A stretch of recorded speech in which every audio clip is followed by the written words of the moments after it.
Thanks for the heads up there. Okay, first of all, I counted you in. Okay, I'm gonna teach you something. I'm gonna teach you something really, really important right now. In film and TV, they don't go 5, 4, 3, 2, 1. They go 5, 4, and then they stop speaking. And then there's a visual cue when it hits 0. Okay, but the other thing is we're live. We're live. I know. I can't go. Yes, you can. Oh, no, I can't. Real quick. Wait, hold on. If you're doing 5, 4, and then you go live, it's not 5, 4 live. Yeah, totally. No. We weren't live. Why did a 3-second buffer? What? That doesn't make any sense. 5, 4, still not live. Still not live. Still not live. Live. To Strange Tales from Outer Space, episode 29. As we still get used to this live format, because we totally planned all this out in advance. Oh my god, my name is Doc. Almost not good at podcasting. We had this shit down to a science, and we had it as just a podcast. We are just noobing it up right now. With me every week, as always, we have Indigo. Hey guys. And Krug. Wildstar t-shirt. And it is our personal passion duty to give you the news and views and opinions on this week and last week in Wildstar. So let's just get right into it. Indigo, how was your week last week? My week was great. In game, I hit 50, so I've enjoyed this whole entire aspect of the gameplay that I haven't been able to enjoy in a really long time. You guys may not have heard of it, but it's called PvP. Ooh. Yeah, it's it's pretty cool. Right? Yeah, like I've actually been able to PvP since I hit 50, and the queue times. I stole your joke. I stole your joke. Just keep going. Our queue times were like 5 minutes, and it was sweet. That's not horrible. No, it was great. I was like questing or crafting, and then pop. It was great. So did that a bunch. Worked a bunch on the site, trying to keep content constantly pumping through there and making sure we're posting every day. So been doing a lot of that. But that's it for me. Nice. Indigo, how was your week last week? Hi, apparently I'm Indigo as well, and I'm going to talk about my week. Well, I've been, I got to level 50 on my Esper, and I've No, you did not. I don't know if you've heard of it. You dirty bastard. Ho, ho, ho. I've also been working on the site. Ho, ho, ho, my where were you? Where are you right now? Where are you? What level are you, Krug? I'm sorry. I couldn't hear you. I'm sorry, my microphone cut out. Let me just... There's this live format, this audio recording. I have earplugs right now. I've been working really hard, and right now... yes, go on. I'm not really high. I'm not super... I'm not really high either. I can't do that. I can't do a podcast. That's the point. The quantity of my level is not an exceedingly large quantity. But I do have an excuse, which is we have a new buddy that joined us, Elminster, who's in the chat currently. And my excuse is that I'm waiting for him. Bull. He's already level 9. It's been like 3 days. I'm sorry, hold on. Bull. 1 to 9 is like an hour-long endeavor, even for me. Well, I'm not going to argue that point. Right. Don't look at me. I'm not going to argue that point. You're totally right on that part. For you, it's hard. I think I'm level 30. I'm 80% sure I'm level 30. So that's where my Spellslinger is at the moment. And working on the website mostly this week, aside from, working on work. Trying to get a couple of new features to the site posted, which I have not made very much progress on. Also learning After Effects, which is a huge pain, which I actually have a really funny story about if you guys want to hear it. You guys already have heard it. Sure, go on. Everyone else in podcast land. So I was trying to edit a video using Premiere, and I accidentally exported it in a format that exports ginormous files. So I was like, I clicked export, and it was going really slowly, but I don't know anything about video editing. So I was like, okay, this is probably as fast as it needs to go. And so I go and I like lay in my bed and I'm like goofing off on my phone, waiting for it to finish. That doesn't sound inappropriate. That's not what I meant. You're disgusting. I then looked up at my computer and saw, this was maybe like 2 hours later, saw that there was a little notification thing. So I walked over and it said, ran out of disk space. I'm like, how did you run out of disk space? I have a terabyte. Like, there's no way you ran out of. And I open the file, I click its properties, and it's 600 gigabytes. And I was like, what? What? I rendered a 600 gigabyte video that I was planning on uploading to YouTube. And I'm pretty sure that YouTube doesn't accept 600 gigabyte files. And even if it did, the file never even completed. It got like part way through, and then it was like, yeah, you don't have any more hard disk space. So I'm just gonna stop. We're just gonna stop you right there. And to that I say, why would it not calculate that like beforehand to be like, the estimated file size is way larger than your hard drive. I'm not gonna let you render this. Or you could have done your research and done it right. Or you can shove off or something. Didn't I just make a video and then like, wait, I did it live, talking to Elminster and Indigo, and I did the video, which was the unboxing for the Loot Crate, and then I edited it. It added text to the edit, like a commentary. I did all that in what, an hour? Yeah, and yeah. Exported it to YouTube within the same hour. Yeah, and we QC'd it and posted it that night. Yeah, that session. I hate you guys. So that's been my week. What about you, Doc? Well, I'm single. and has Tinder now, so only at the expense of hilarity. I won't go into details on why I'm single, but it's not what you think it is. It just is, and now I am. So I've been killed her. focusing. I hit the body. Whether or not she's still alive is a different story, but the body's no longer discoverable. That's not my fault. My bad. If you, God damn it.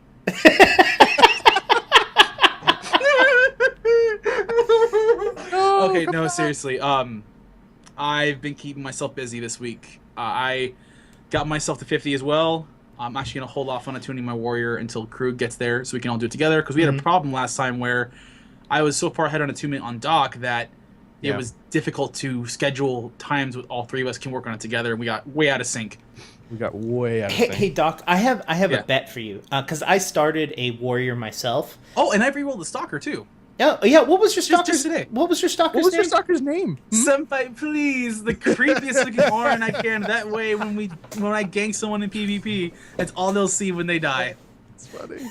So, I have a bet for you, Doc. I bet you that my level 9 warrior and your level 8, right? 8. No. What I level's just your stalker? level 3. Your level 3 stalker. I bet you our two characters gets to 50 before Krug does. Level quickly. Shut up, Indigo. It's not hard. I don't even play at work anymore. See, I still made it. See, the issue isn't that we're fast at leveling, because I think we're relatively slow. No, compared... I'm actually pretty fast at leveling when I want to. Okay. It's acknowledged. But, I'm gonna say the reason for it is because we'll team up together. We'll team up together and play with each other, and then we'll be like, hey, I'm done for the night, and you're like, cool, man. Or, hey, I'm done with this PvP match, do you want to join us? And I'm like, yeah, let's do that. And then we join each other. While Krug, on the other hand, says, yeah, I'm almost done. And then you're like, all right, I will wait for you so that we can group up together. And then Krug logs off as soon as he's done. Nope. That sounds about right. Yeah, totally. But I also ended up trying out, and we're going to talk about this in a little bit, I ended up buying at a super low price before they jacked up the price again, Elder Scrolls Online and Guild Wars 2. Yeah, what was up with that price? Like, we'll go into that has a reason for it. Yeah. So I bought both those. I played them both for a day each. And this is not like, ooh, Wildstar Circle Jerk. I just am having a difficult time enjoying them as much as I am Wildstar. Maybe I had to spend more time with it, but there's certain things that they do well that I wish were in Wildstar. We'll get into that. And there are certain things that Wildstar does really well that I wish the other games had taken some form of. But that's mostly my week, playing some games, keeping myself active, and yeah, just trying to be productive. So let's get on with... Didn't you go to the Gaim? I've been going to the gym ever since a little before Christmas, and I've lost about 5 to 6 pounds. Gained a little bit back, but it's only in the last like 2 to 3 weeks. Water weight finally caught up with me, but now I'm actually in like the actual losing weight spot of it. That's my personal thing. Ooh, yeah. No. These guns. Nah, I don't have guns. No. If I keep at the rate I am, 100 pounds in a year, easy. But let's get on to the strange tales of this week. So, that was better than our intro, which doesn't exist because you don't know how to count to 3. because someone didn't tell me I'm going to do an actual intro Not live. for you. So Not get ready. live. Not live. Get ready. Yeah, yeah. Go. So going into Elder Scrolls went buy to play, and you're wondering why the hell are we talking about Elder Scrolls going buy to play on a Wildstar podcast? Well, when Elder Scrolls made that news, both the forums and the subreddit decided to have a discussion on it. Whoa. And by discussion, you mean explosion of horrible humans coming together talking about it. You know what? I'm going to disagree this time. Oh. The first time that discussion came up about free to play, and we had a big old discussion as a community about it, it got vitriolic real fast. Like, really nasty. Mm-hmm. This time, there was more of... There is disagreeing opinions, but there isn't really attacks on each other or on the game as a whole. It's more like, hey, this is my opinion on it. This is my opinion on it. And we may not agree, but here's that. There are some trollishness and some douchiness, but for the most part, it was pretty good. Which begs me to ask you guys, since the community is talking about it and we are a part of the community, I can kind of assume our stance on this, but how do you guys feel about Carbine taking ZeniMax Online's lead and deciding that hypothetically if they decide to go free to play or buy to play this year? Krug, I want you to start this off because I have very strong opinions. That's okay. I was going to start it off anyways because my opinions are just better in general. So I've already expressed my opinions about free to play, and that was if something goes free to play, it kind of removes the barrier to entry from games, and that lets anyone in. So people that aren't passionate about the game, people that don't want to put any effort into the game, people that don't want to contribute to the community, people that don't matter in a sense, can get in, and that kind of degrades the quality of the community immensely. And the example I always give when we talk about this is Team Fortress 2. Now, having pay-to-play as the model kind of keeps that gate there, sort of. Like, and this is coming from my personal experience and is based on no actual research whatsoever. I think it's a good model to keep, like, the extremes of the dregs of the community out, but I don't think it works completely. And so if you're asking, how do I feel about Wildstar going, or how would I feel if Wildstar went buy to play? It's really kind of hit or miss. Like it depends on how well that the buy to play model keeps people out. Like if it goes buy to play at its current price, I don't think it would work. But if it goes buy to play at a price that was more akin to the original price, that might work. So it really just kind of depends. Like $60 buy to play, that might work, but like $30, $20, even lower maybe, I don't think so. Really? That kind of seems like an extreme when people would always say, like, I wish it was cheaper. I'd rather, pay $20 to buy to play a game instead of $60 because it would mean I could get in easier. Well, I'm not like wealthy, but I can spend money on a game that I like. I'm fortunate enough to have that ability. And so I'd rather spend, a normal price for a game, which I'd say $60 is about normal for like a good, fully developed game. And have the community be rock solid, then spend $20 and get a game that's fun, but like everybody in it is garbage. I would so much rather pay more. I'd pay that extra $40 just to have good people to play with that I don't know. No, I'm gonna feed off a little bit of what you're saying there. Does it necessarily matter in a MMO? Because hold on, I see that face. Does it necessarily matter in an MMO when those people who are playing that are going in there that don't want to put as much effort as everyone else, they're not communicating. They're not in guilds. They're not running guilds. They're running PvP. They're running dungeons, and like they're just doing their own thing. All that's doing is increasing the quantity of players into a game that currently has a severe player deficit. So even though that those people aren't going to put as much effort as say you or I or Doc, there's still going to be a influx of players and an influx of technically bug testers. There's going to be more people. An influx of data from you people. Exactly. And that makes sense to a degree, but it I think it would even be worse in Wildstar's case because the community right now, as it stands with the monthly model, is small. Mm-hmm. And you're right. If we did go free to play or buy to play at a lower price than $60 or whatever that money like ceiling would be, that would bring in a lot of people. but I think a majority of those people would be not the kind of people that we'd want to play games with. I mean, we can agree at that to that much at least, right? You're saying they're just bodies, and we need bodies, and that's true. But it's not everyone is going to be bodies, because there are people that probably really, really want to play the game, but they can't afford it. They can't. Sure. And I by no means saying that if you can't afford this game, then you're not the kind of person I don't want to play with. That. You don't have money. You can go fuck yourself. If that's what it sounds like I'm saying, that's absolutely not what I'm trying to say. So it would bring people in, but that would kind of like skew the ratio really powerfully in the direction of people that I don't want to be playing with, like the people that don't care. Since we have so little people right now that are playing on the monthly subscription model, and then we'd have this huge influx of people, and in my opinion, a large majority of those would be the kind of people that I don't want to play with. It would just be like this many people from monthly, and then this many people join that I want to play with, and then this many people join that I don't want to play with, and it just kind of like takes the fun out of it.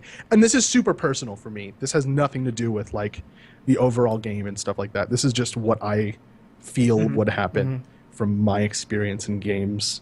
Yeah. So I made a comment about the subreddit and the forums and stuff like that, and there was a... Dude, really? What? The stream says Q times playing Smite. No, it doesn't. Hit refresh, asshole. Anyway, let's continue. Anyways. You're right. Thank this you. Is the part we edit out. No. Get out. Anyways. No, okay, so for those who are watching us and those who are going to be listening to us later, we sent each other links to the Reddit, and I was reading it and going over it, and I got so furious reading the subreddit, just so angry, because people on there are making just wild assumptions, just absurd assumptions about how the company is running and how much money they have to spend. And yes, there is a little teeny tiny bit of data that went out there. They don't know how on a day-to-day basis how much it costs to currently run Carbine and how to run everything. And that is a huge problem I have.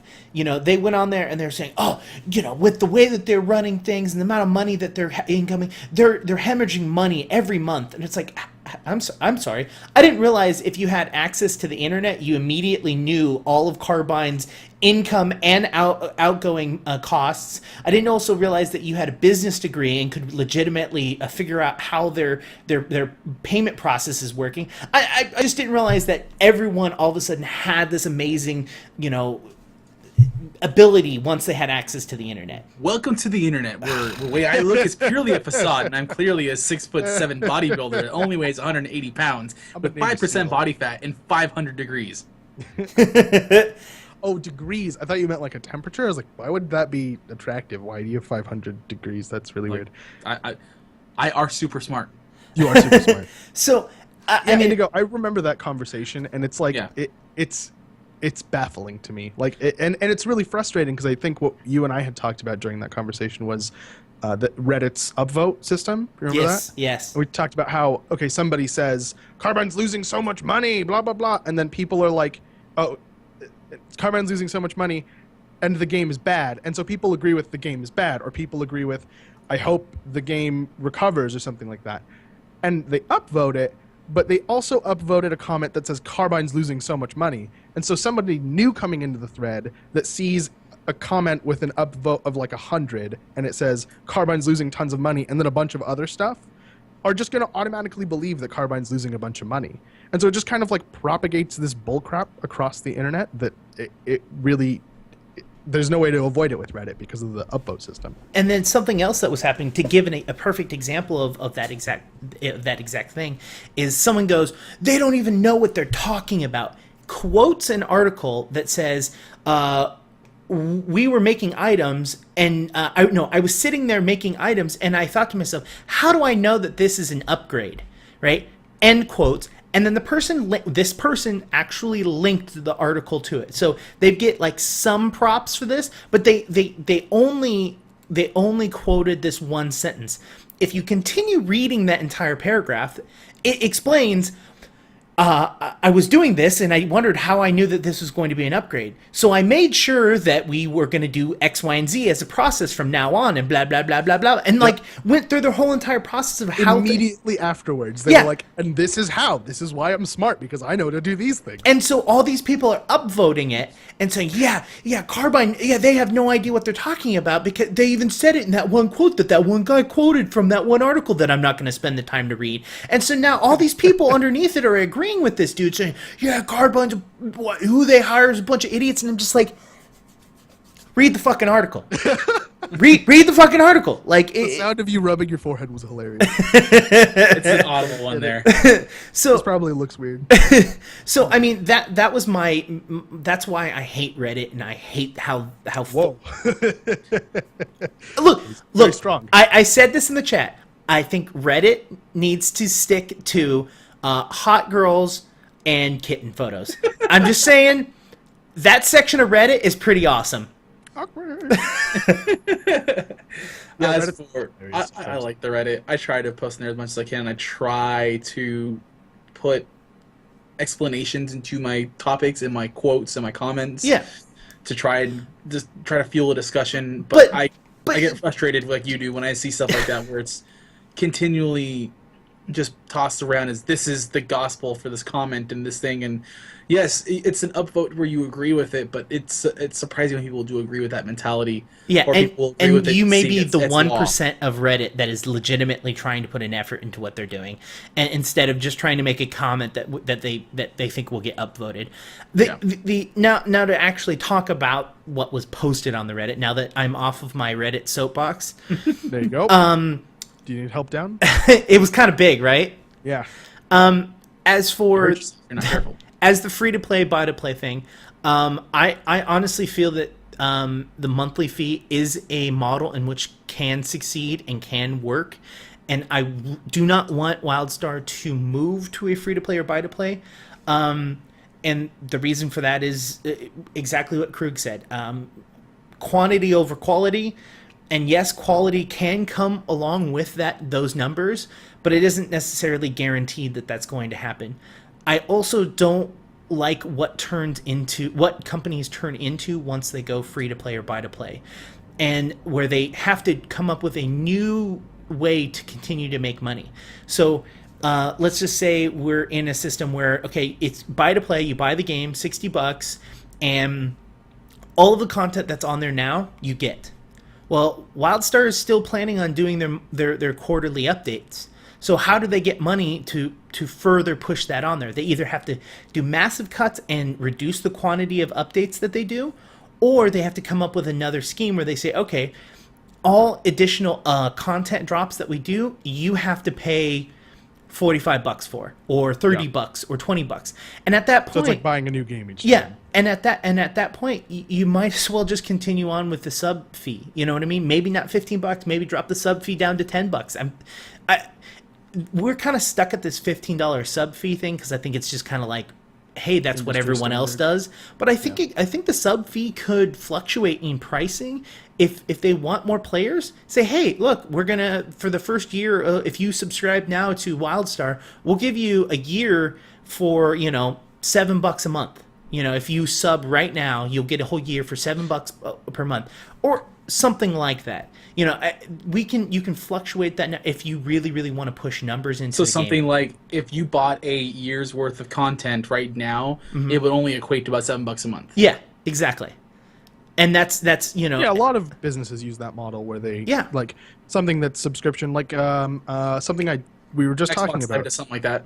Yeah, Xbox Live and Creative Cloud does that. Like you can pay for a year, and actually you don't really get a discount, but whatever. I mean, you get a small discount. I think it's like 4 cents or something like that. Yeah. But yeah, a lot of businesses that have subscription models do that because it guarantees the money. Like instead of paying month by month and you can leave whenever you want, we can't really count on you. If you pay for a year, then we can count on a year's worth of money because it's right here. Look, see? I can see that. Yeah. Yeah, for me, my stance has always been I prefer the relative stability and safety I feel about the product when I pay a monthly fee. Yep. It to me doesn't feel like a chore, like, oh, I've only played 10 days this month, I have to log back in to validate my fee. I still think bang for buck, a subscription fee MMO or a subscription fee game brings me more entertainment value than going out to the movies constantly or going out for beer constantly. Pound for pound, dollar for dollar, it's a better investment. That said, I'm with Indigo on that stance where it really depends on how the company evolves as it transitions into a free-to-play, buy-to-play environment, how they treat their player base, their ease of access, and how they treat their employees most importantly. You're obviously going to have a shake-up in the dev team. And first things first, when you go into free-to-play, buy-to-play, there's a shake-up in there. And if the prices aren't fair enough, we're going to lose people, which means we're going to lag down on more dev time and more QA time and more creation time, which it kind of escalates and snowballs into everything. And yes, Dosmus, it depends on the beer. Thank God. You are. I was going to say, that's not very much beer, but I spent a lot of money going to sushi and beer or something. But well, hey, I went out and saw a movie last night, and I watched a 2-hour mustache joke. So I was very disappointed with my investment in going out and seeing a movie. So I mean, I would have much rather spent that $15 on, say, a WoW subscription that month. You know what I mean? Like, and so for me, it would wholly depend on how they treat the gated access or how they create future content. I had a post about it on Reddit. We'll put the link in our show notes and everything. You guys can go check that out. So you can find me. My name is HollowMosh. It's my opinion on it. I'll just basically say TLDR: don't ever go SWTOR. Ever. No game should ever think that's a right way to even start your access. And Elder Scrolls Access seems fair enough right now. And if Carbine and NC decided that's where they want to take it, I'd have to look at it deeply personally and say, is it worth it? And if I leave the game, then I'm kind of done here too. But until that actually does happen, until we get an actual press release from NCSoft or Carbine saying, hey, we are changing how we do our subscription fees, you'll hear us talk about that definitely. But I was just curious about your speculation on it, so we're gonna continue on from there. Well, there's two more things that we need to talk about. One, if let's just imply that Wildstar does decide to go buy to play or free to play, they have to wait at least 3 more months to do it. Really? And the reason I say that is because then they can hold it over ESO's head and say, "Haha, we lasted longer than you did." That's how business works. Yeah. Tell me that's not true. That's not true. I want Pappy to just send his butt cheeks scanned over to ZeniMax and just with the simple writing and silver pen, 3 more months. And that's not gonna happen. The other thing is that that ties into the price jump that we were talking about, Krug. So you asked, why did the price jump happen? Yes, I did. This is happening to me in real time. Go for it. So before we go on, we're gonna watch this stuff. It's really super fast. Go. So a lot of third-party websites were selling the game for super cheap, as low as $10 in some regions, and even equivalent to U.S. exchange limit, 10, 11, $12. So I bought a copy. I figured I'll cancel my subscription, play in March, try it out, and I probably won't leave Wildstar. Most likely not going to leave Wildstar. But then I got home within a 4-hour difference. All those third parties saw the announcement and brought their prices back up to giving it away levels at $10 a pop to $60 a pop, back to box price. Mm-hmm. Because people were buying them in mass. Yep. It was insane. Anyway, and I don't know what would ever happen if they decided to with Wildstar. It was just craziess. That was just That's beyond weird. the point. That's so really weird. Yeah. So moving on, KDM. Actually, no. We're gonna do this first, and then go into KDM because we had a Nexus report this week. Oh my God, we had a legit Nexus report, not 0 to 50. We had a Nexus report, and that means information on a drop. We're gonna put the link, and yes, I jumped in our show notes, whatever. We're gonna put the link in the description to our own website because I spent the time and went through every bit. As fast as Donatelli was talking, I was typing. My fingers were freaking bleeding by the end of this thing. And that was in the first 10 minutes. And right off the bat, we officially know drop 1.2.0, or drop 4, for a lot of us had called it, is officially called the Protogames Initiative. And if you're wondering about a title, there's probably going to be a release date. Now, from that Nexus report, which was, the 20th of January, they are saying to expect Drop 4, the Protogames Initiative, within the next 2 weeks, which means we could speculatively believe that it happens by February 3rd. Question. Possibly. Question. Yeah. Who called it? That would be no one of importance. Let's just keep going. No. Hold on. I need someone to inflate this a little bit larger, just for a small. Indigo, you called it. You're the growing. Yeah. Doc, Thank you you. made my Monday horrible by telling him that. It's gonna be insufferable at work. So, dude, it was just a knowledge bomb on our heads, and I was typing everything as fast as I could.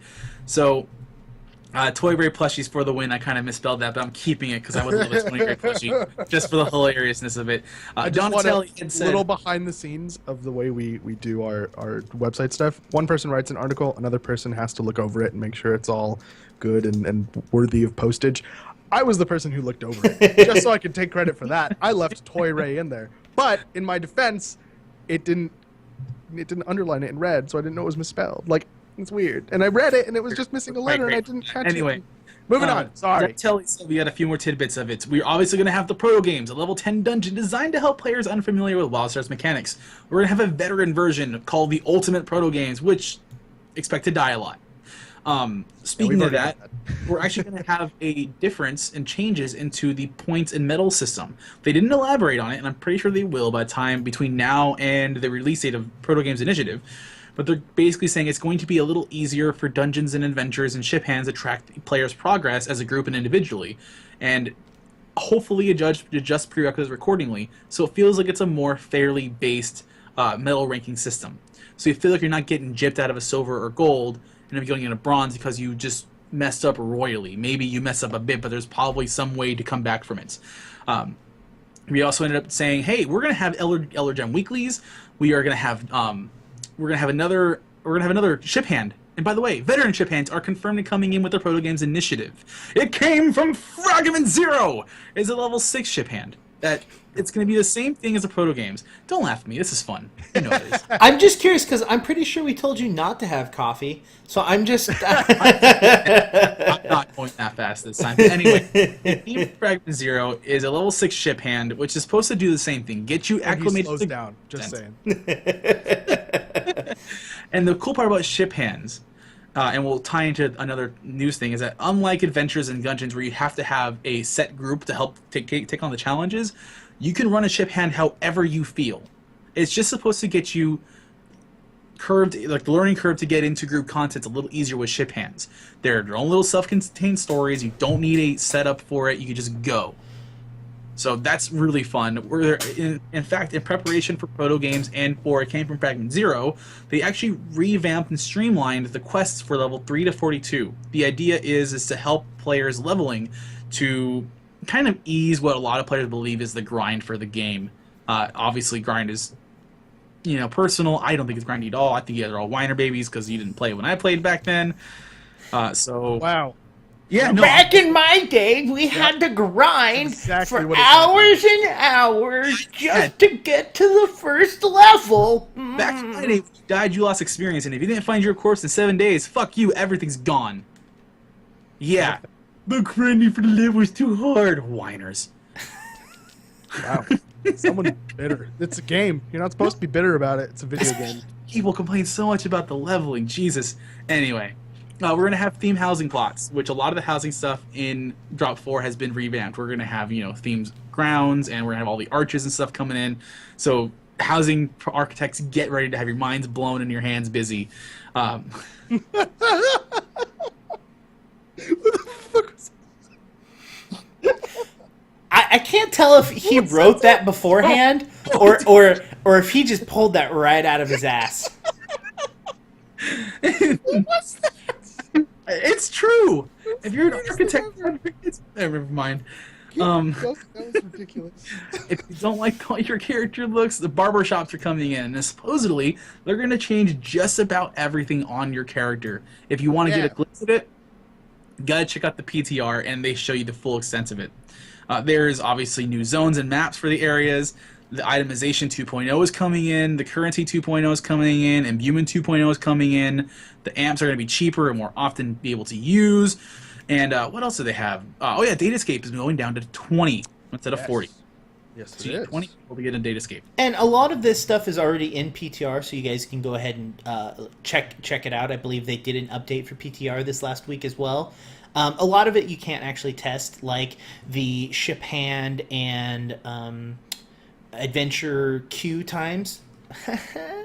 Anyways, but we did someone in chat, Das Moose, he did say yes. It's confirmed that on PTR, barbershops are essentially a recreation of character creation. Yep. Yeah, which is really type. You can do hair. You can do everything. Yeah. Yeah. So that's sick. Which is awesome. But something that you can't test, which is what I was trying to talk about, is they are also updating the queues in which how you search for the looking for group. So you're actually able to do looking for group for adventures and ship hands, and you don't have to discover them. They're going back on that. You no longer have to discover them. You just have to hit the level that's appropriate to play those, and you can start looking for group for those, which I think is awesome. And honestly, and that was like the Nexus report was like 20 minutes long. It was super fast, and that wasn't even everything. He did say, Donatelli did say between now and the next 2 weeks, which I'm going to say right around February 3rd, personally. I'm probably wrong, though. Mm-hmm. We'll start getting our dev drops. We'll start getting our deep dives. We'll start getting all the videos that kind of show off the Protogames to those that don't want to see or haven't seen the PTR stuff yet. Yeah. Oh, and then something again along the lines of like the next drop having raids and wardrobe changes and adventure changes and whatnot. More adventures and dungeons. It's not a really big deal. Yeah. Wow. So also, we did get confirmation that the PvP team is getting some much needed additional firepower in the form of time travel. Boom! So for those of you who don't think he's done enough for the community, which he apparently is doing a metric ass ton, he's going to continue to step up, and he's going to help PvP out as well. And they actually did say that he did say the acknowledgement for the most recent patch on the 13th of January did some good and some damage, in the sense that it made the width for matchmaking and reduced queue times better, which we've actually seen people popping in now, at the expense of balancing. So they're going to look into that and try to stabilize that a little better. You were having problems with like getting smashed in the face by 1800 geared players today, weren't you, Indigo? Yeah, but okay. Yes, I was, but I was completely okay with it. So there was a couple things with that. Is yes, technically I went in there and was getting my face smashed in by 1800 gear people. You're still PvPing. One, I'm PvPing. Two, I went in there with no PvP gear because I didn't have any prestige to buy PvP gear, so I knew I was going to get my face smashed in for at least like a good while, because as is what's going to happen. You're going in there without PvP gear. I don't have my third action set up yet, so I don't even have PvP amps set up for it. So I was like, I'm going to go in there, I'm going to just get my face smashed in, but I get to play, and that's the fun part. Welcome to the Thunderdome, bitch. But I will say, I got 3 pieces today, and in that process of getting 3 pieces, my like withstanding to be able to survive and do damage increased greatly just by 3 pieces. That's so, I mean, the thing is yeah, I'm getting smashed by 1800, but I'm also turning around and able to get in there and, you know, if I'm willing to work at it. I mean, I literally, good, man, yeah, I wasn't joking when I literally opened up an entire new section of the game that I previously hadn't had access to. I now have a whole tier of amps that I'm able to get because are only unlocked via prestige. I have whole sets of armor that I get to unlock. I have tailor, because I'm a tailor. I have all new tailoring patterns that I get to unlock. Like, so much I just unlocked via PvP, like that whole new game that I didn't have access to until 50, which saddens me. But hey, better late than never, right? Yeah. I mean, at least it exists now. I will say, having time travel on PvP is awesome, but scary at the same time, because he's not afraid to make changes, and that at all. Don't have a problem with that. The fear that I have is that he's spent a ton of time on PvE and getting that. Does that mean he's stepping away from it a little bit and working on PvP until that's set up and then going back to PvE? Or, like, should we be seeing, like, him trying to split his time up between 2 huge parts of the game? And well, That's kind of like an impossible question to answer, isn't it? Like, we don't know how he works or like what he does on a day-to-day. Like, that's something we'll have to see in the long run. But we all can agree that someone's plate is only so big. You know what I mean? You can't expect him to be able to be putting his full effort both in PvP and PvE. But remember, we also have KDM who does a ton of stuff for PvE as well. And I'm pretty sure that the transfer of adding PvP balance to Time Travel's plate was not at the expense of PvE. I'm pretty sure that someone in PvP or some people in PvE are stepping up to the plate to make sure that it's not ended up being neglected. So by drop like 7 or 8, PvP is now getting to the point where it's very stabilized, where now PvE is just limping through. Yeah, there's a difference between guiding like a facet of the game and like contributing to it. So like there are thousands of things you need to do in order to make this change, but deciding that change needs to be made is like, if you know what choices you're going to make, it doesn't really take that much effort. You just need to delegate tasks and move on to the next thing. Like, yeah, and I mean, so honestly, if he delegates all of his like time-consuming tasks to other people and can just make choices and like have them do the things, his plate is this big, but he's taking stuff off of it, handing it off, and then putting more responsibilities on. And I mean, honestly, in my opinion, is PvE is already in a really, really good spot. So him stepping away from PvE for a little while to get PvP up to the level that PvE is, I think is completely acceptable. I misheard you.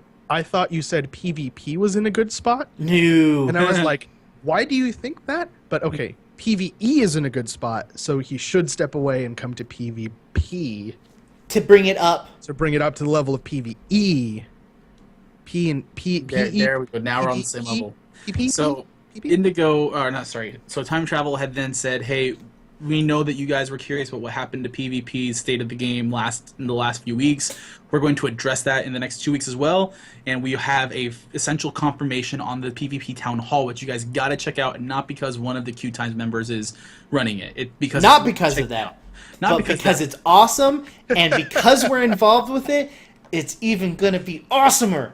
So you hosted on Carbine's official Twitch, as well as going to be hosted on Basil's Twitch as well, since he's going to be hosting it. Yep. It's going to happen, I believe, the February 3rd, correct? I could be wrong on that, but February 3rd. Oh, wow. Wow, that was a huge oversight on our part.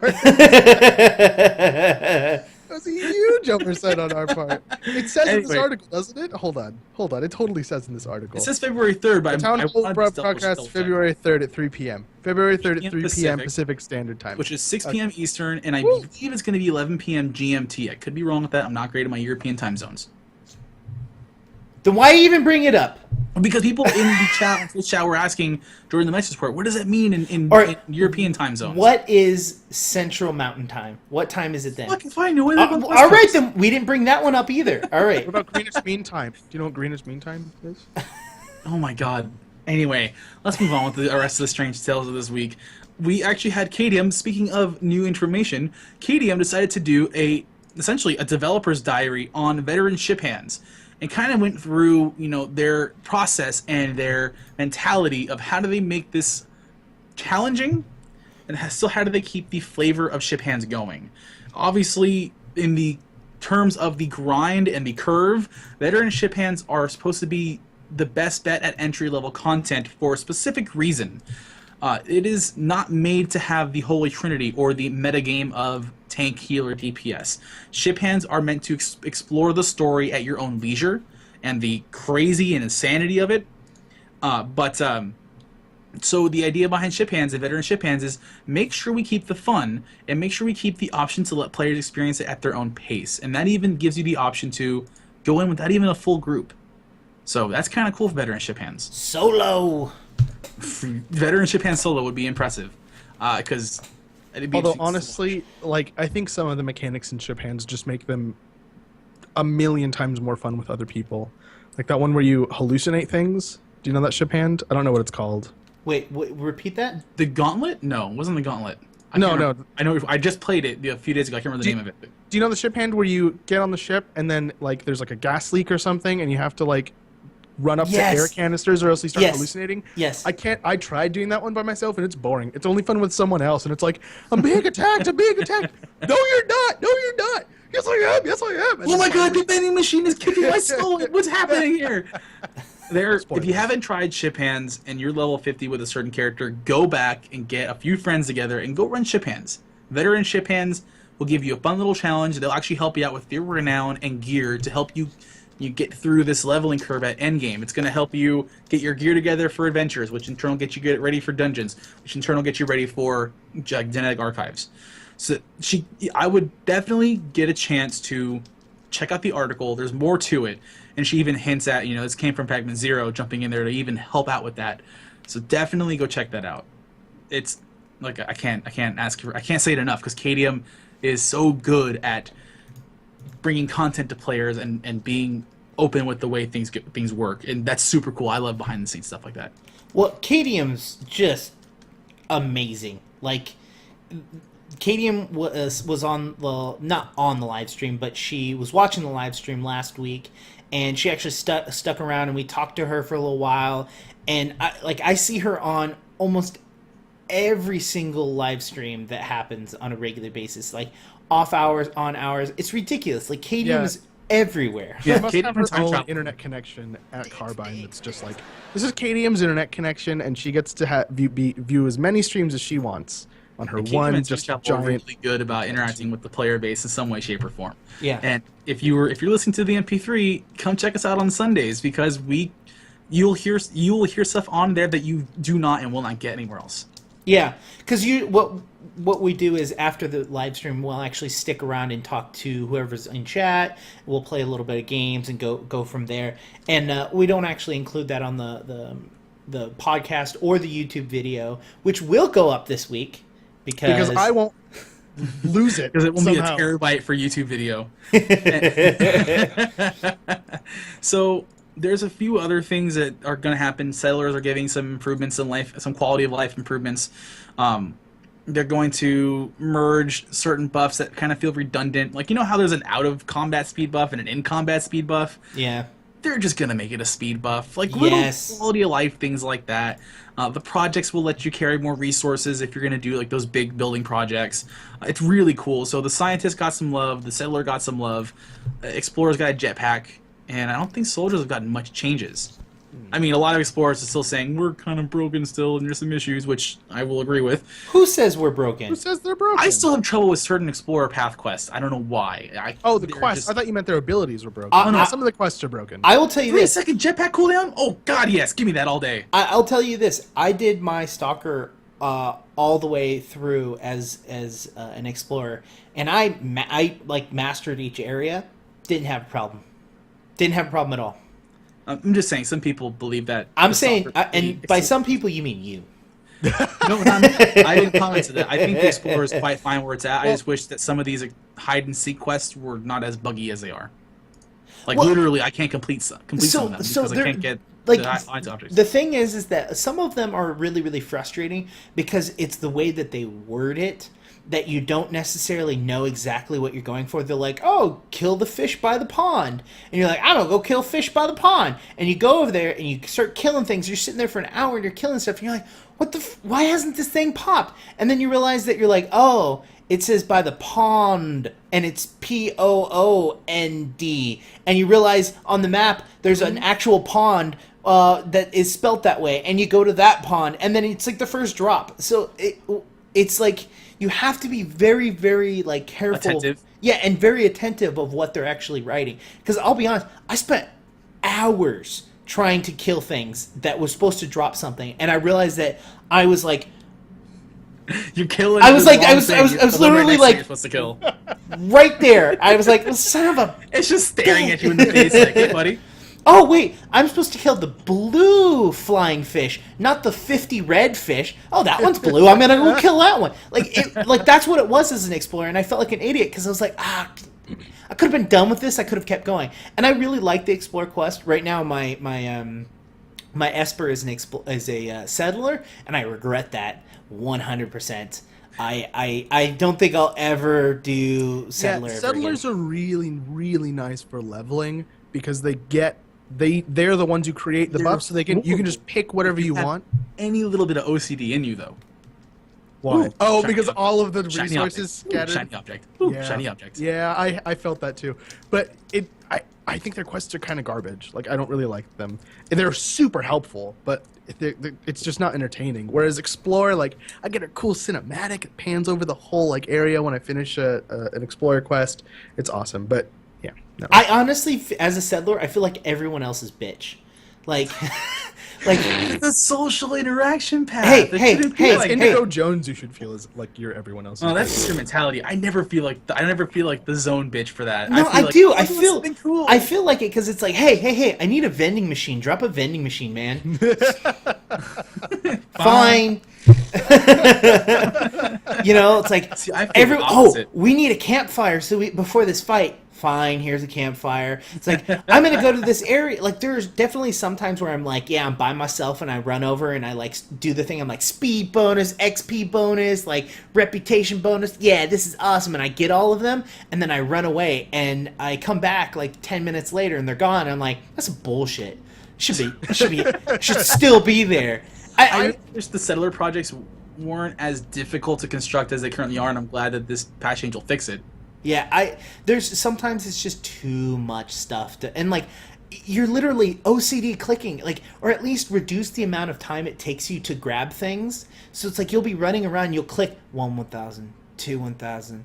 All right, you got that item. You walk 5 feet, click 1,000, 1,000, and it's just like to me it feels like such a slowdown of gameplay because it takes you so long to collect all of these items to then turn around and be able to use them at settler locations. So I mean that's the big problem that I have with it. Like I think once I hit like level 30, I just stopped collecting shit, and I was like, F it. And then you're right, like the quests in which you have to do are really absurd and really boring. I mean, there are like they're very boring. Yeah, they I really mean, don't. There are the like kill the 3-man or the 2+ man mob that's in this area. Like that, those are fun, but if you don't have a lot of people in your zone, which is problems that we're having, you don't get to do those. You know, every other class unless you're an OP Esper. Oh my God, you missed last week's stream. I'm not even gonna explain it. If you weren't there, I think Fussbot, who's in chat right now, and made a very good point. Saw, and so did Dust Moose, and so did a few other people. Anyway, Dust Moose or Fussbot had a point, and as a settler, I agree with this. The only thing I don't understand is why, and Dirty Elf too, why are buff durations so freaking short? Oh my God. Yeah. But then again, I think that a lot of the buff durations, right now, for what? For your buffs as a settler. So when you go get your speed, settler buff durations. Yeah. Gotcha.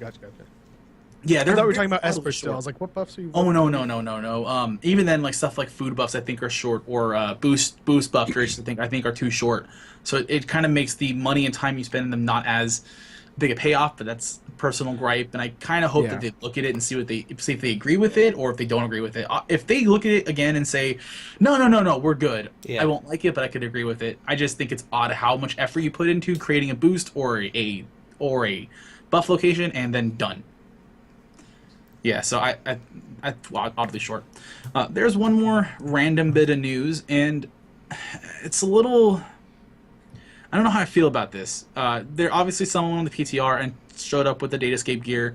There's some current new changes, and we're still kind of in this weird. I'm not in Datascape for. None of us are in Datascape or Genetic Archives for future information. We're just kind of speculating this. There's been a lot of talk from people that are raiding that don't understand why there's so much grit on some of these items, and it feels like that the stat bonuses that should go to crit should go to somewhere else, and they kind of offset it by adding in more runes and trying to make your AP and SP flat. It's such an odd decision, and I get it. You know, if obviously dead DPS is 0 DPS, but if you can get that extra bit of power off. Isn't that better than having that extra bit of health? Okay, so this is my issue with grit, is that putting grit on your character doesn't make any sense. Like, if you're making your items, no one puts grit on there. Everyone will put base health, because you get more from base health than you are getting from grit. So if they added an additional bonus that you're getting from grit, and that may be something that they have planned, and that's why they're implementing the grit sooner rather than later. You right there, buddy? Yeah, my desk felt like it was shaking. Did you feel an earthquake just now? Did that just happen? I'm not shitting you. Like, the desk started shaking a little bit, And Were you going to AFK tornado us right now? I'm dead serious. Like, I'm sitting here listening, and then I felt my desk like kind of shift, and then my lamp started shaking a little bit. And it's just anyway, let's continue. It was a big. Hold on. I need to readjust myself just in case I have to dive under my desk. Welcome to California. I'm now ready to smack this mic out of the way and dive under my desk. Why did I have more grit on my shirt? I mean, if they added additional bonuses to grit and what it gave you other than health, it would make more sense. Like, if, for example, if you put moxie or finesse on an item, it gives you crit bonus as well as crit severity. And with grit, it's like, hey, for every 2 pieces of grit, you get 1 health. Like, it doesn't. It's so stupid. Like, grit is the dumbest stat, and they may be saying that in general everyone needs more health because of what we have coming to our upcoming drops. And they could be saying, "Hey, you're about to get a fuck ton of damage done to your face. You need smacked. Yeah, you're gonna need to survive." Or the fact is that they're dropping Data Escape down to 20 man. Maybe that's their way to combat the amount of damage that you're going to be doing, and it's not going to be divided by 40 people anymore. It's being divided by 20, so you need way more health. So there is a lot of reasoning behind it if Carbine told us, but since Carbine hasn't told us, it's again speculation, which is what we do great on this show. Right? We're always right. We're always 60% of the time, we're right all the time. 85% of statistics are 100% false. Let's wait. Let's give him a moment. I'm there. Okay, cool. So I mean, there is a lot behind that, and if they did add something else to grit, saying that with grit you get you're getting health as well as you're getting shield.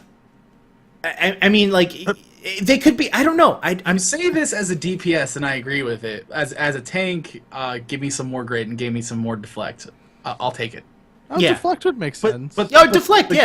The grit discussion typically applies to healing and DPS, where it's just really odd why there's so much more grit than what a lot of players feel necessary. Again, things about the player base that doesn't know what's going on. Carbine doesn't tell you everything. They tell you a lot of things, but they could be doing it on purpose because they've got things ahead of us that we don't know about. There are quite a bit of players who are able to get into this level of content, and so they're questioning it. So it does add to a bit of that discussion. But what I'm saying is that we're just got announced that we're going to have the next drop coming up. What if they're prepping us for drop 5? Possible. I'm just saying. You know what we gotta do? We got to get the handle out there to Gat-like Gangsters or the Enigma or somebody who's left. Old Timers Guild, whoever's raiding constantly. See what they think about it. Yeah. Hint, hint, nudge, nudge. If you're listening. You were trying to say Enigma, weren't you, with an E? Enigma. Yes. I thought you said Nigma. No, don't finish that sentence. I thought you said Nigma. Do not finish that sentence. No, Nigma. Nigma used to be a person that we played with. What you missed. That's it. That's all I was trying to say. Nigma used to be a person that we played with, and I miss him because he doesn't play anymore. Yes. Nigma. Nigma. Yes. Nigma, please. Let's keep going. Which is something we used to say on a regular basis. US Live. Very last podcast before we all get arrested. Hate crime podcasts. Anyway, that was it for the Strange Tale of the Week. And we actually had a letter from somebody that had We didn't. We did not get a letter. We got an email because we're not in the 20s. The digital letter. Just go work with me on this here. It's the theater of the mind. It's email. See? Email. It's like electronic mail. Yeah, it's like you don't get an letter when you send an email. You get an email when you send an email. Anyways, keep going. My head hurts right now. Boom. Anyway, I'm gonna read the whole thing just now to fuck with you. Go ahead. Okay, quote, "Hey friends, Adelize WS here with a topic for you guys to discuss in your podcast, if you wish. I got my hands on a bunch of games this past month, and one of them was Guild Wars 2. Hey, it was on sale, and I had a gift card. It had to be done. It had some pretty interesting features that I kind of like, and one of those was the automatic level sync system. I wanted to see what opinions you guys have about this show and how it could affect Wildstar's gameplay if it was implemented there. One thing that immediately struck to me as I was questing through the lobby zones is that everyone around me was always within a few levels of me. Sure, some people were one-shotting mobs because of better gear and higher stats, but the concept was intriguing. He's mentioning this in Guild Wars 2. In Wildstar, you can mentor down to another player's level manually. Because it's a choice, though, it feels like you're manually gimping yourself when you don't have to. Instead of being a choice, what if this happened automatically according to the zone, or even subzone you're in at the moment? It's a seemingly small change, but I can see the enormous benefits. Specifically, these two come to mind. 1. Open world PvP. Ganking and defending against it can be more fun for more people. Even with gear difference, the power gap will be significantly smaller. No more level 50s picking on level 30s. Maybe level 35s in raid gear picking on level 30s, but it'll still be a challenge and feel more feasible. 2. Reuse old zones for new content, actually reusing them instead of making separate daily quest instances. There would be less resistance to re-exploring low-level zones, and new content can be constantly added to existing zones. If that drives veteran player traffic back to old zones, that could also lead to more open-world PvP and populated zones in general. Leveling right now is a one-way system, and designing zones around levels really limits the usefulness of these zones unless the gap between old and new players can be equalized somehow. I don't really know how XP/gear scaling works right now with mentoring and dungeon level syncing, but if it can be figured out on a broader scale, I feel like it's something that could benefit the game greatly. Again, I could be completely wrong. What do you guys think? Fire away. So that was from Elias from Twitter. That was a lot of tweets, apparently. No, that was an email. We talked about this. You mean electronic letter? Anyways, I will go on this. I played Guild Wars 2, and I really loved that aspect of the game. There were some great things that I loved about Guild Wars 2. The fact is that no matter what zone you were in, it made the content in that area challenging. So it made it very difficult to just go, oh, I hit level 50. I'm going to go back and just farm the stuff that I didn't want to do at that time because now it's going to make it super easy. That was a really awesome aspect that was in Guild Wars 2. The zone events were also really fun. Like, hey, this big thing's happening over here. Run over here and help out. And you'd run over and help out, and there'd be a whole bunch of other players doing it. Those were two really, really awesome aspects of the game. I just didn't like their weapon schemes. Like, you would get an item, and that item would determine your action bar. Yeah. We've talked about that in the past. Anyways. Yeah. So the thing about the level changing things, I think this would be an amazing aspect if they added this to the game.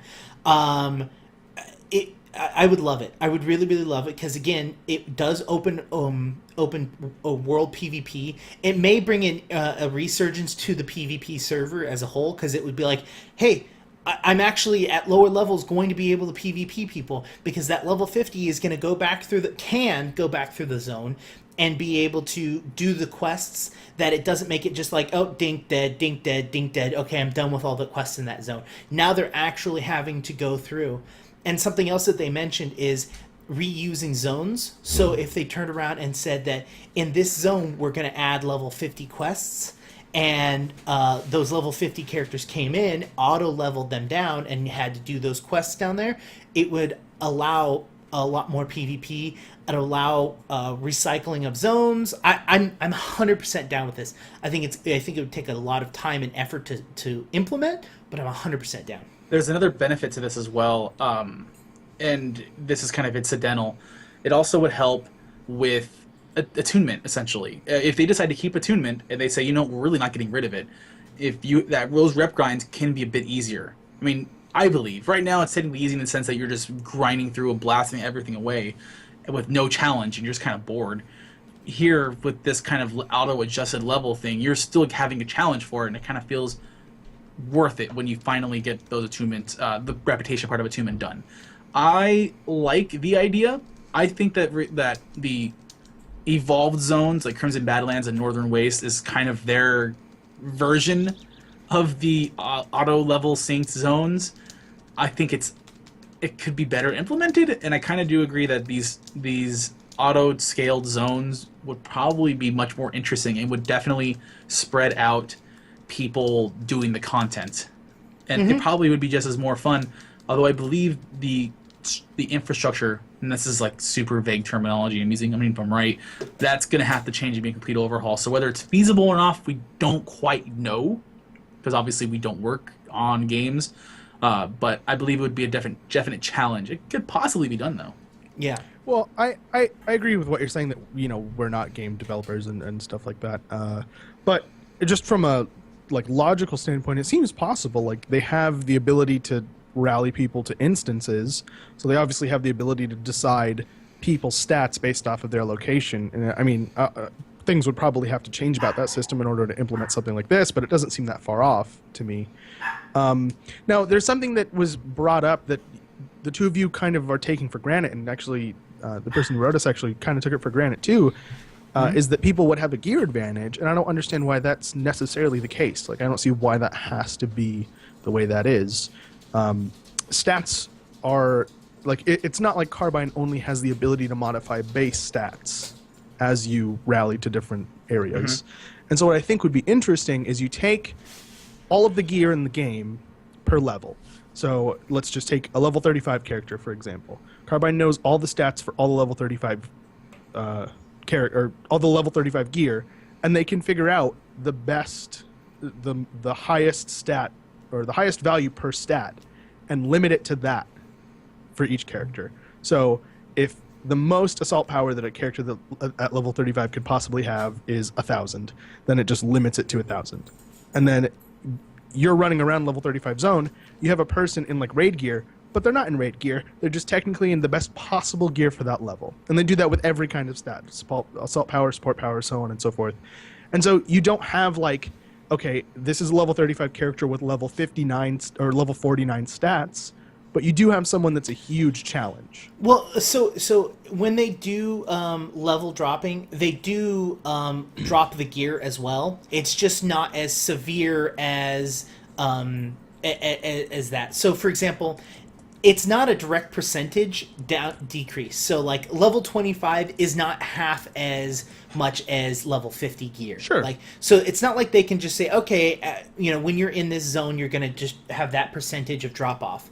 So they can't do that. And they can't do a hard cutoff as well, is because at level 50, because you have to have such a high gear level to go through, because at 50, you're sitting there for a while. So when you hit 50, you have your basic tier gear, then you have your crafted gear, then you have your dungeon gear, you have your PvP gear, which should be about the same, then you have your raid gear, then you have, and that gear keeps going higher and higher and higher in that one section, right, on level 50. So if you have a top tier, like if you have a maximum of 1,000, like the example you gave, if you have gear that's higher than 1,000, from raiding, from PvP, from crafting or whatever, that they all drop to the same exact level, which is kind of shitty, because if you're sitting there saying, I'm going to go in and raid and do all of this hard work, and then I'm going to go through to another zone, and I have the same level of gear as everyone else in that hasn't put as much effort, it's kind of shitty. Yes, and let me explain why. So I don't see the value in challenging people that are not as good as you. So you're level 50 with like literally the best gear in the entire game. Just pretend that's a thing. So you're running into a level 35 zone. Why are you even there in the first place? Like, I don't understand what you're doing there. You're running around. You're running around and fighting, like you're finishing quests that you haven't started, grinding rep. There's things you could be doing. But if you're running around a level 35 zone, like ganking people, why would you do that? That's not what this whole thing is talking about, is reusing old zones by adding quests that you don't get until level 50, taking you back to older zones. So it's not saying, it's giving them a purpose to be running around lower level zones. Which, essentially, it's phasing though, which can. Doesn't have to be. It doesn't have to be phasing. It doesn't have to be phasing at all. It's just quests that you don't get until 50. When you go back to that area, you get dropped down to that level, and you're doing those quests. And the reason why it's super helpful is because if you're leveling alts and you see, or your first time in the game, and you're seeing a bunch of other players in the zone, you become very positive, and it's a very good thing, because you're like, yeah, this is awesome, this is great. So adding quests in older zones allows it so that it looks like there's way more players out in the world playing these things, versus what it's at right now, which is you see no one until 50. Once you hit 50, it's like Crimson Badlands, Northern Waste, you see a ton of people there, but you don't see anyone lower. Here's the problem with having those new quest lines in those zones. The storyline has evolved. And when you're running through the first time, you're getting the start of the story, the start of the Crimson Badlands storyline, the start of the Northern Wastes.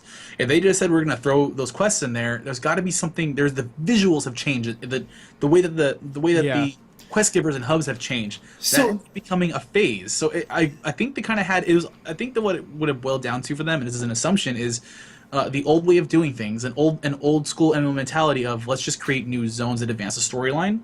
Instead of phasing, because phasing tends to be very unpopular because it seems like it's unhackneyed and just kind of chopped up and thrown in there. Or do we go with the newer idea and go the newer mentality of MMO leveling and kind of do the auto level syncing? But what I'm saying is it doesn't have to be phasing, and it doesn't have to be new zones like we did with Crimson Badlands. Yes, I enjoyed what they did with the Crimson Badlands because now it's like I see a visual progression of when I originally played and what I played now. I see that things have happened. At the same time, you still have the ability to say, at level 50, I'm going to give you a quest in, what is the Green Mortish starting area? I can't remember what it's called. I don't remember the name. Okay, so they say, there's, like, they give you quests out there, and the visuals don't need to change, but they're quests that you don't get until you get 50. So they say, hey, there are these bad guys that are in there. There's like, and make them the elite characters that, originally you couldn't really get by yourself unless you had a 5-man. And say, hey, these guys are down there. You'll get these rewards for going there and defeating them, or having quests interlaced with current quests that are there. I think would be easy. I think it would be great to have an insurgence of people to be able to see there. I think it could add a lot to it, as well as having a whole new zone copied from what it was and change the visuals. Okay. I'm saying they both can exist there, but I'm saying having it the first way, which is having both low level and high level in the same area, gives you more of a positive thing, saying, oh yeah, there's a bunch of players, there's more people here. And there is a bunch of people in the game, but the problem is that everyone's in housing, sitting on their housing plots, waiting for PvP to pop or waiting for raids to pop, so you're not seeing them as often. Or they're in the level 50 specific zones doing their daily grinds, and you're not seeing them. So having those daily zones be in lower level might be really, really awesome. Again, just an opinion. So if we want to send another letter to us, if someone wants to send a letter to us, where would they send that electronic letter to us? They wouldn't. If you want deleting our email account, if you keep that in. If you would like to send us your questions, or if you have an opinion about something that you wanted to express, but if you can't make it into the live chat, and you can't make it in the live chat, or if you want to come on to the show and you want to say, hey, these are the reasons why I want to come on, send us an email, and that email is stos@qtimes.com. So that's QUEUETIMES.com. It's nice to have. So why did you power down when I spelled it? So before we end tonight, some people don't know how to spell Q. I've legitimately met people that thought Q was spelled QUE. Times. Like K? It's QUEUE. I've also I've also come across people that thought it was spelled CUE. So it's fine. Just making sure people know how to spell it. That's it. Anyway, we're gonna go. We're gonna go, but in a little bit, we actually had a question in live chat that I think is a little interesting because this person hasn't been on PTR yet. Hold on, no. We're gonna actually end the live stream. What a cock tease for the MP3. I know. We're going to end the live stream. We should put the cock tease in the MP3. Yes. First of all, we're editing this part out. Second of all, oh my God, you say the thing that we're going to talk about afterwards, and then end the recording, and then we talk about it afterwards. Yeah, that's how. That's what we said. For those people who have come to the live stream that decided to spend the couple hours that we're here, get to have additional privileges than everyone else. So they get to be part of the discussion. Exactly. So on that note, we will say our goodbyes. And then we're going to stay here and discuss stuff with everyone else. So, like always, or now is going to be the always, if you want to show up on the live stream, it is Sundays at 5 p.m. PST on twitch.tv/QTimes. My name is Doc. You can find me at Twitter at DocQT. Indigo. I'm